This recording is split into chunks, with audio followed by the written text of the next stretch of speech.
Let's get to China, because China has been a huge focus in Washington, D.C. today. Can two of the world's superpowers move past the very hot tensions between them?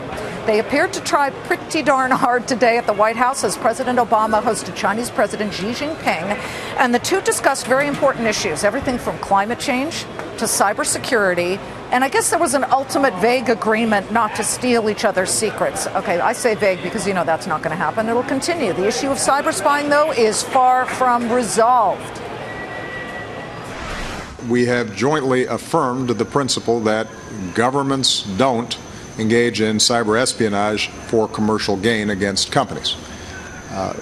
That all I consider to be progress. The question now is, are words followed by actions? Still appears, though, that the Chinese have cobbled together a Facebook for spies. Yes, they stole all of our Office of Personnel Management IDs. That included a lot of top security people. That is still a huge concern. The two leaders, though, are also grappling over economic policy along with territorial issues in the South China Sea. So all of that together, what does it mean for your money, your investment in the security of this nation? We bring in a Fox Business exclusive, two top experts. Jim Oberweis is nearly now 100% invested in Chinese stocks as the founder of Oberweis Asset Management. We also want to welcome Stephen Yates. He's the former Deputy Assistant to the VP for National Security. He's currently CEO of DC International Advisory, which focuses on political risk. Okay, Stephen, to you first. After today, is the political risk hotter or a little bit cooler?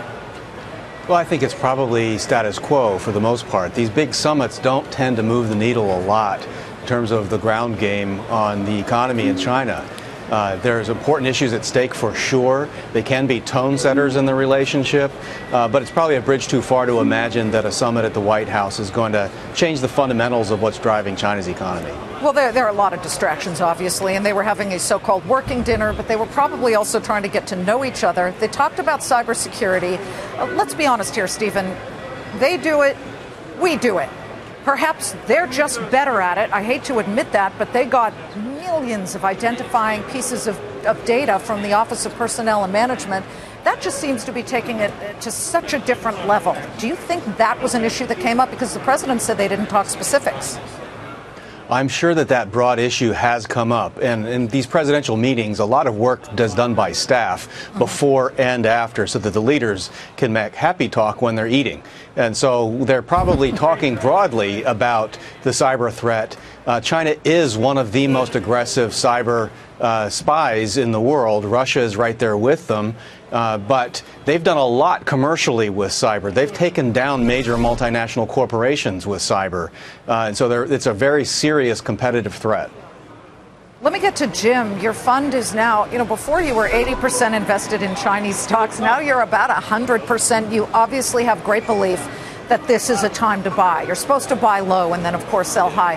How do you, with all of this uncertainty, Jim, pick stocks out of China? Yeah, sure. So we're 100% invested in our China fund in China. So folks are coming to us specifically for that expertise. And if you look at valuations in foreign listed Chinese companies that are listed in Hong Kong, companies listed in the U.S., the negative sentiment that's attached to China for over the last 6 months has brought valuations down to levels that we really haven't seen since 2008, since the financial crisis. The single biggest predictor of future returns in China is the valuations that you're buying at. So these types of opportunities, when others are kind of veering away from China, create really skews the odds to the upside and buying. Buying China when it's not popular is a much better thing to do than buying when everybody loves it. I can imagine, but it's also hard when your fund is down about 20% over the past year. But look, it's down, and then perhaps by buying and amassing at cheap levels, it's pretty good. Stephen, do you look at Jim and say, this guy's nuts for going into China, or is it a whole different picture when you're picking up what appear to be decent quality names for the future? Well, I think in China you have some high-risk, high-reward prospects. There's clearly still a great deal of economic activity going on in China. They're hitting a little bit of a reality check, though, on demographics and the structure of their workforce, so they don't have the stratospheric growth rates that we've enjoyed for decades. And that creates political tension there, creates a degree of risk, but there's still a lot of high-risk, high-reward kind of prospects. Good to see both of you. Thank you. Go ahead, Jim.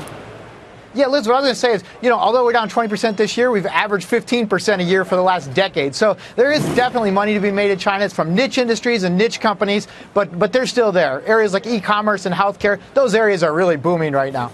I'm so glad you pointed that out. You got to point out how well you're doing. Thank you very much, Jim. Nice to see you, Jim Oberweis, and of course, Stephen Yates. We do appreciate you coming in.